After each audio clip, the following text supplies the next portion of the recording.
beso al oído, suavemente, claramente el deseo se expresa y ya no necesitas el ruido. Un poquito más temprano que de costumbre, Ricardo Grinspoon, ¿cómo le va? Buen día. Buen día, ¿cómo estamos, Lucas? ¿Cómo va eso? Bien, todo bien. Yo le sugiero que estoy viéndolo por video. No me rete, ya mismo lo hago. Bien. Ya lo estoy haciendo. Muy bien, muy bien. Vino el maestro, me estaba retando, porque en este momento me estoy poniendo otros auriculares, porque esto se está grabando, está tan de moda últimamente, y después ustedes, oyentes del programa, lo van a poder ver, y lo vamos a estar compartiendo y demás. Así es, así llega a otras orillas también. Bueno, acá estamos, Lucas, estaba escuchándote recién atentamente en la charla que acabas de tener con Maristela Svampa. Me pareció muy interesante y a lo mejor podemos articular un poquito lo que compartiste con ella al tema que estaba previsto para compartir hoy, que es la tecnocracia lidera esta pandemia. La tecnocracia lidera esta pandemia. Nosotros ya el año pasado, ayer justamente estaba viendo, allí por el mes de enero, febrero del 2019, hablamos de esto. Hablamos de esto ya no como un acto adivinatorio, ¿no es cierto? Pero sí hablamos de esto en función a lo que observábamos que estaba sucediendo a nivel global y cómo estaba impactando también en el área y en el ámbito de la tecnología lo que llamamos en aquel momento, inteligencia artificial, la alimentación de información a esas grandes bases de datos que hoy existen. Y recién escuchándola a Maristela Svampa, oía sus absolutamente respetables y sensatas opiniones y visiones respecto de la necesidad y lo que implica llevar a cabo en este mundo y ante esta crisis que estamos viviendo en este momento, estos cambios necesarios que hay que hacer para poder mejorar en tantos ámbitos como la ecología, como en lo social, como en lo económico, y más aún cuando estamos pensando en los sectores más vulnerables. La escuchaba y por un lado decía, bueno, sí, por supuesto, tiene total sentido lo que está planteando, pero en reiteradas oportunidades escuché que vos le estabas preguntando, bueno, pero ¿cómo? ¿Cómo se lleva a cabo esto? ¿Quiénes son los actores que van a estar involucrados en la toma de decisión? ¿Cómo se lleva a la práctica finalmente lo que ya, como ella misma decía, desde hace 20 años se está proponiendo y se está intentando promover? ¿Cómo plasmamos finalmente este cambio? Hablamos de cuestiones que son al mismo tiempo de simples tan profundas como la renta universal a la que ella refiere, el ingreso universal, una renta básica. Y yo preguntaba mientras la escuchaba, bueno, ¿con quién se acuerda de esto? Y acá vuelvo al título de lo que estamos compartiendo hoy, que es la tecnocracia lidera esta pandemia. El año pasado, Lucas, nosotros observamos una mutación, compartimos una mutación en cuanto a sistema de gobierno, a sistema de gestión. Yo mismo me hago cargo y en varias oportunidades hice referencia a que el sistema democrático fracasó. Dije varias veces que el sistema democrático había fracasado. ¿Por qué? Porque hice referencia no a la necesidad de que podamos sostener un sistema democrático sano, en donde el pueblo realmente, a partir del sufragio, a partir del voto, pueda ser el que está tomando las decisiones a través de sus representantes. Pero en un momento y en algún programa dijimos, bueno, pero ¿cómo llevar a cabo esto si en lugar de una democracia lo que estamos observando que tenemos en este momento en el gobierno es lo que se llama globalmente la cleptocracia? O sea, el gobierno en manos de corruptos, el gobierno en manos de personas que toman decisiones para su propio beneficio, fundamentalmente, lo que llamamos sistema cleptocrático. Y después de eso, Lucas, y de vuelta a modo de ejercicio y de recordatorio, dijimos, bueno, a ver, no solamente nos gobiernan los cleptócratas en el mundo, sino que además notamos que también nos están gobernando los patócratas. ¿Te acordás que hicimos referencia también a ese término, la patocracia? Sí, me acuerdo. La patocracia como un sistema de gobierno instalado en donde observábamos que muchas de las personas que están en lugares de poder, en funciones de poder y en funciones de decisión, son psicópatas. Son psicópatas, y esto hemos compartido, hemos leído muchos artículos, investigaciones, hemos dado datos, incluso estadísticos, haciendo referencia a cleptocracia y a patocracia. Y hoy estoy hablando de tecnocracia. Y estoy hablando de tecnocracia, que es la tecnología en el poder instalada, la tecnología liderando esta pandemia. ¿Por qué? Porque ya, y esto también lo acabas de compartir con Maristela, ya estamos en un estado en donde observamos que los que están en lugares de poder, quienes nos están gobernando, están en pleno desconcierto. No saben qué hacer, están totalmente desorientados. Y fundamentalmente, ¿por qué? Primero, bueno, porque no hay precedentes respecto de un parón global, de un parate global como el que estamos viviendo. Segundo, porque tenemos efectivamente una pandemia que se llama COVID-19. Entonces hay una cuestión a atender que tiene que ver con la salud. Tercero, porque estamos ante un parate total promovido por otra pandemia de la que hablamos la semana pasada, que es la pandemia del miedo. Pero por otra parte también, y a esto me refiero hoy, observamos que no están pudiendo tomar decisiones claras, coherentes, congruentes, articuladas globalmente, porque en este momento ya no gobiernan, ya dejó de gobernar a partir de esta experiencia la democracia, la cleptocracia, y dejó de gobernar también la patocracia. Ya no alcanza con un psicópata en el poder que compara esta situación con la invasión a Pearl Harbor, o compara esta situación con el derrumbe de las Torres Gemelas. Pero atentos, porque estas metáforas bélicas, a las que creo que en ese artículo... Estaba pensando en Trump justamente cuando hablaste de patócratas. Claro. Se me vino a la cabeza Bolsonaro y Trump inmediatamente, bueno, que es quien dijo esto que acabas de mencionar, ¿no? Totalmente, sí. Y bueno, justamente atentos, porque si Donald Trump en este momento, como funcionario de este sistema tecnócrata, lo que ya está preavisando es que lo que estamos viviendo en este momento es comparable con el ataque de Japón a Pearl Harbor, que entre otras cosas, digamos que eso fue lo que suscitó también la entrada de Estados Unidos a la Segunda Guerra Mundial y el posterior ataque a Japón con la bomba atómica.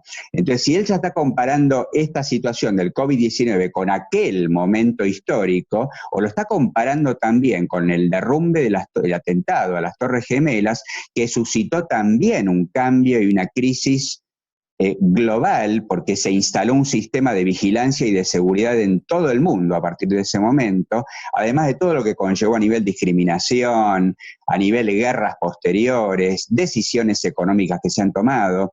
Entonces, digo, bueno, la metáfora bélica cabe en este momento, pero yo pondría foco, si hablamos de metáfora bélica, a que estamos ante un nuevo orden mundial, como en cualquier situación de guerra, y también podemos también recordar que nuestro presidente hizo referencia, como otros, a que estamos en una guerra y que estamos ante un enemigo invisible.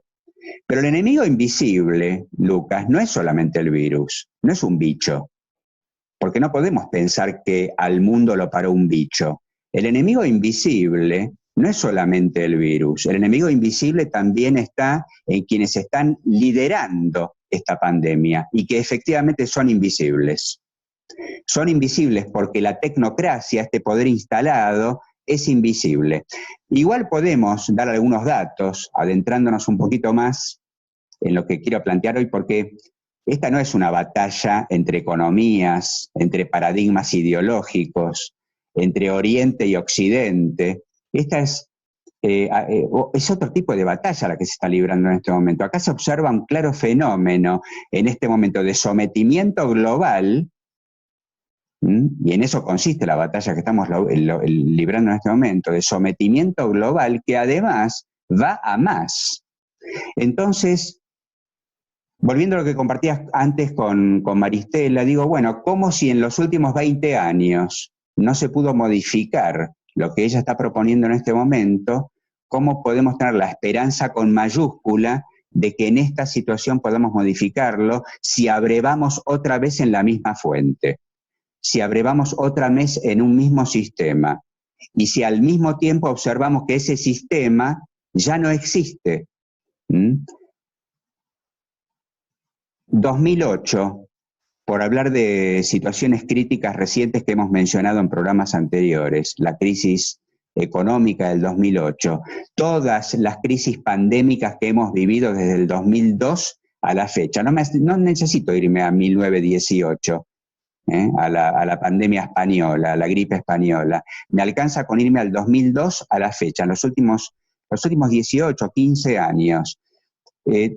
Todo lo que ha sucedido, Lucas, después de estas crisis que hemos llamado cisnes negros, encontró ante estas situaciones de crisis un beneficiario y un sector dañado.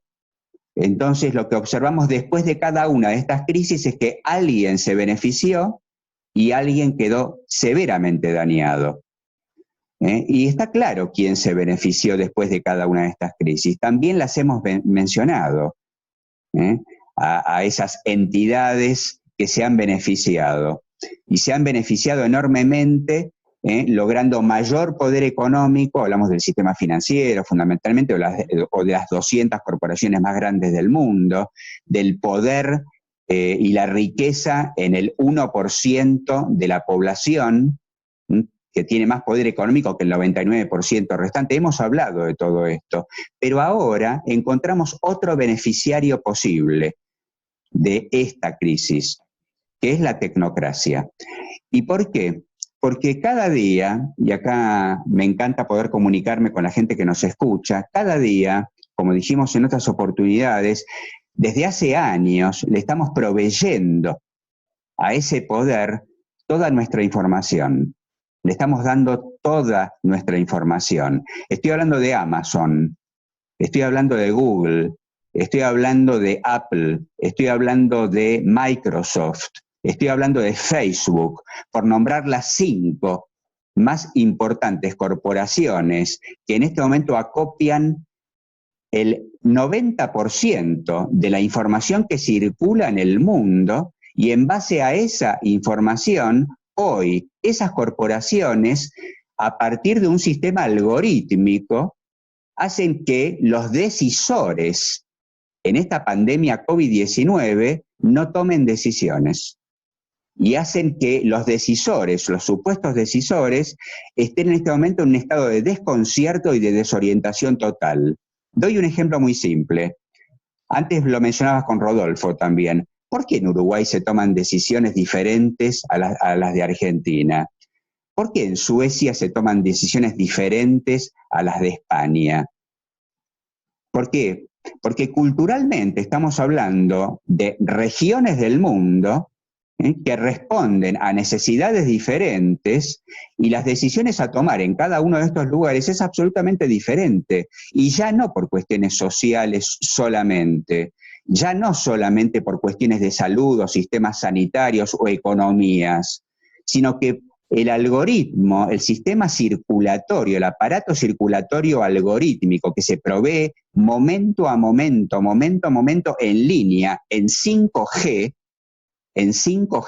y ya volveremos también sobre este tema en algún momento, se proveen on time, a tiempo, momento a momento, en este momento, de la información necesaria para ver qué es lo más conveniente en cada una de estas regiones del mundo. ¿Qué es lo más conveniente para quién?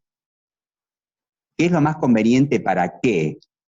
Y acá, con todo respeto, vuelvo a plantear esta hipótesis. De nada ha servido todo lo que la humanidad ha vivido, y menos aún en los últimos 20 años, para que las decisiones que se estén tomando dentro de estos sistemas democráticos, cleptocráticos, patocráticos, se tomen en función a lograr un cambio, una transformación absolutamente profunda. La tecnocracia, Lucas, la tecnocracia Hay gente detrás de la tecnocracia. La tecnocracia se caracteriza por ser insensible, no tiene sensibilidad. Y las decisiones que se están intentando tomar en este momento requieren de una profunda sensibilidad. Para poder enfocarnos en sectores más vulnerables, en los que hoy día a día están sufriendo esta situación de confinamiento, de empobrecimiento, es necesario tomar decisiones sensibles y no insensibles. Las máquinas son insensibles. Eso es lo que decíamos también el año pasado, Lucas. ¿Qué nos diferencia al ser humano de una máquina? Que el ser humano, el ser vivo, para ir más allá del ser humano, el ser vivo, para incluir a toda vida del planeta, el ser vivo es sensible, es sintiente, tenemos sentimientos, y la máquina en este momento, a través de sus actores de reparto, lo que está promoviendo la máquina, la tecnocracia, inconscientemente, y esto lo celebro, es un reparto. Un reparto. Hace poquito fue el Día de la Partera, ¿no es cierto? Sí, antes de ayer, ¿no? Sí, ok, un reparto, no un reparto, un reparto, o sea, un renacer. Y esta es la esperanza con mayúscula que yo tengo, Lucas, porque, como dijimos hace un tiempo atrás, hace un año, si lo que nos diferencia de la máquina, de la inteligencia artificial, es el sentir, no es concebible que en una humanidad como la nuestra, que intenta integrar conciencia, prevalezca lo insensible y siga prevaleciendo la insensatez. Ahora me voy a permitir, con todo respeto, intentar una respuesta a tu pregunta, en la nota que le planteabas y en las preguntas que le planteabas a Maristela. Cuando preguntabas, bueno, pero ¿cómo hacemos esto? ¿Con los sindicatos?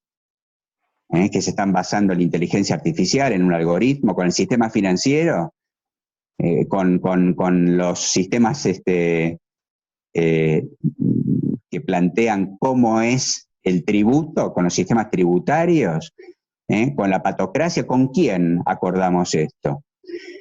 Y si estamos hablando de sensibilidad, si estamos hablando de sensatez, de lo que estamos decidiendo tenga un sentido, que sea sensato, creo que vuelvo otra vez a lo que planteaba en episodios anteriores. Primero, ser conscientes de que le seguimos entregando día a día en esta experiencia que nos dice quédese en casa, agarre una tablet, eduque a su hijo virtualmente, trabaje desde su casa con home office, no salga, no interactúe, mantenga distancia social, no se encuentre con nadie. Y no estoy observando ni descartando que estamos viviendo un episodio pandémico, sino que lo que estoy observando al mismo tiempo y propongo que observemos es esta pandemia como un experimento global. Hagamos un poco de neutro y pregunto, desde este experimento global que estamos viviendo, que nos retrae, que nos reprime en algún sentido, y que va a dejar huella, como dijimos siempre, y lo que se instaló, Observemos la educación a futuro, observemos la economía a futuro, la manera de trabajar a futuro, el viaje a futuro, el encuentro físico a futuro. Vos decías hoy más temprano, parece que nos vamos a acostumbrar a usar barbijo por mucho tiempo. Ojalá que no. Ojalá que no, Lucas. Sinceramente, de corazón lo digo. Ojalá que no. Necesito ver tu cara.